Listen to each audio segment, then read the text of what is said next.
So ఇప్పుడు మనకి taste factor ఏదైతే ఉంటుందో మిల్క్ అండి, దానికి వీటికి వేసే ఫాడర్ చాలా ఇంపార్టెంట్ అంటారు. సో ఫుడ్ అండ్ వీటి డైట్ విషయంలో మీరు ఎలాంటి జాగ్రత్తలు తీసుకుంటారు?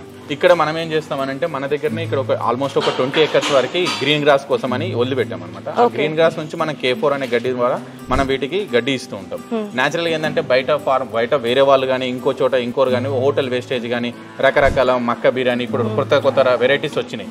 వాటిని ఏంటంటే వాటికి వేసేసి వాటి నుంచి మిల్క్ అప్పుడప్పుడు తీసుకొని వాటిని అనవసరంగా వాటి హెల్త్ ఖరాబ్ చేస్తుంటాం. బట్ మన దగ్గర అలా ఉండదు. ఖచ్చితంగా ఏంటంటే వాటికి ఇవ్వాల్సిన దానా ఇస్తాం, వాటికి ఇవ్వాల్సిన గ్రీన్ పౌడర్ కంపల్సరీ ఇస్తాం, డ్రై పౌడర్ కూడా మనం ఇస్తాం. ఐదర్ వెళ్తే వరిగడ్డికి వెళ్తాము, లేదంటే డ్రై కుట్టికి కూడా మనం వెళ్ళి తీసుకొని వచ్చి వేస్తాం.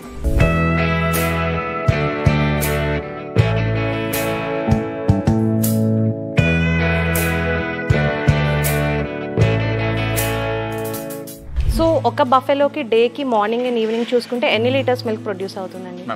ఒక బఫెలోకి వచ్చేందంటే యావరేజ్గా చూసుకుంటే ఖచ్చితంగా మనకు 5 నుంచి 6 లీటర్స్ ఇస్తుంది. అంటే డేకి వచ్చేసి 12 లీటర్స్ వరకు మనకి ఇస్తుంది. ఒక టైంకి వచ్చి 4-5 నుంచి మనకి ఇవ్వగలుగుతాయి.